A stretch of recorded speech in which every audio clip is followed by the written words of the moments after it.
Hello dear friends, another glorious day to be alive in human form on this planet. Back in the warmth with the sunshine, no beanies required, no layers. It feels very nice. I've been thinking about why exactly I'm creating this content. And I do it for a few different reasons. There's a butterfly coming. I was hoping it would land on me. Not today. But the overarching intention is that I want to be of service to the divine, and that'll be the divine Godhead and the divine found in each of us, because we are divinity incarnate. So all of us, each of us, every living being, everything in existence is of divine origin. And I want to be of service to that. I think there's a massive spiritual awakening happening on the planet right now. I know I'm not alone with that way of thinking, and I'm part of that.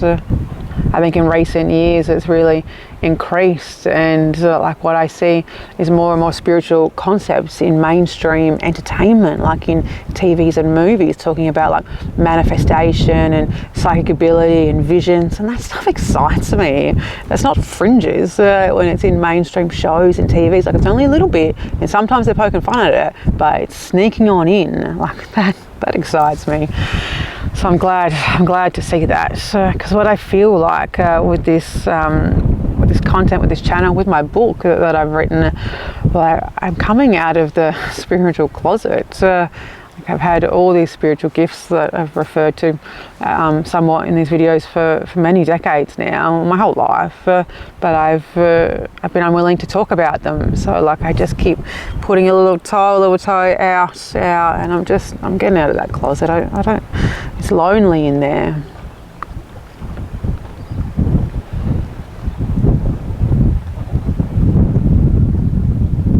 I feel like I'm coming out of the spiritual closet, and I never should have been in there in the first place. I just didn't feel comfortable speaking my truth. I didn't feel comfortable telling people, the things that I see in my mind's eye, and the things that I feel, the things that I hear. I didn't feel comfortable saying that. But now what I found in the last year or two, the more I say it, the easier it gets to say. And I wasn't silenced by anyone in particular, but I felt silenced by the environment that I was in. And that's the different environments and the different towns and the different friend groups and families and stuff. So it wasn't just one environment, but I was never, I hadn't created an internal environment where I'd found that safety to share my truth.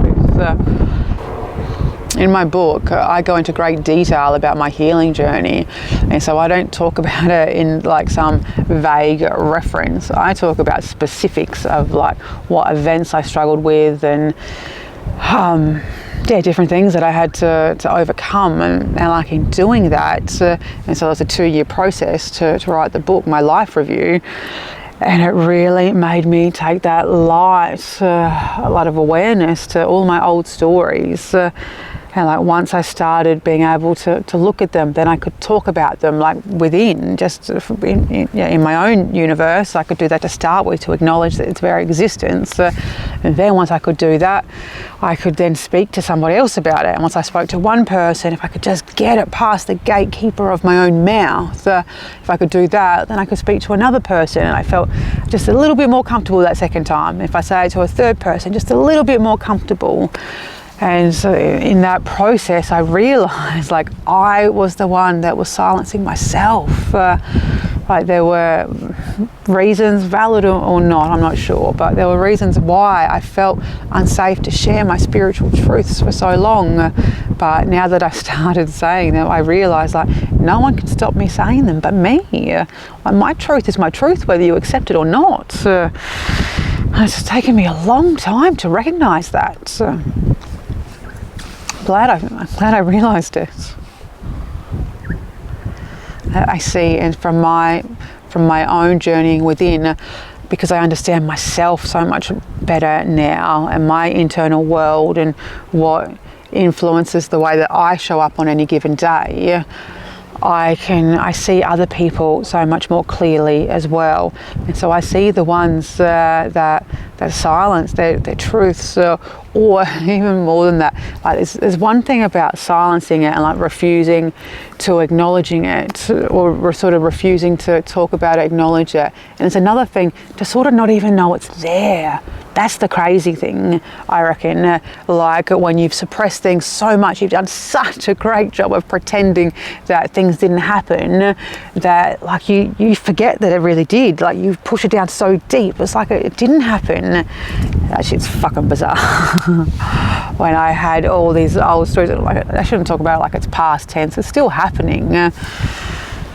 This morning I got my ass kicked about some things that just sort of come up after my meditation, and it's just like, oh wow, where did you come from? Like we are so skilled, like this energy, there's like an infinite amount of energy pieces inside of us, and it's just like we just keep listening to the same ones over and over often. Like we can't listen to the same ones, we have to listen to all of them, and to listen to all of them we need to create the conditions to hear them. And that's why my meditation practice is so important, because I continually, day after day, keep choosing to create the stillness to say, energy, rise. I want to hear the truth of what's happening in here, and I'm telling you that it's safe to come up, because I'm going to listen to you. I'm going to hear what you have to say. I'm going to welcome you into my heart, because that's where you belong. All the energy within is energy I've created at some point during my life.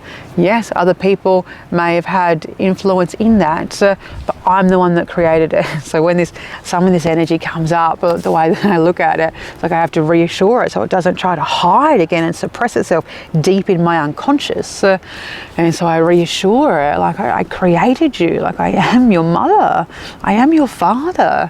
You are safe to talk to me. Come, we are one. Let's sit and let's discuss this. And I don't know if that might sound silly to you or not, but it works for me. Like we've all got to find our own ways that work for us, but it works. And with doing this, I get these strands to come up and I get to integrate them back into wholeness. I had a chat with a dear friend recently, and she told me that sometimes like things come up when she meditates, and she's like, I don't want to think about that. I laughed a little bit. It's like, you sort of don't get to do that. Like you don't get to say, I don't want to think about that. Like that's, that's the gift right there when it comes up, but that's the time for it to come up, and that's the time to deal with it. It's not the time to say, I don't want to deal with that now. It's just like, okay, this is what we're dealing with.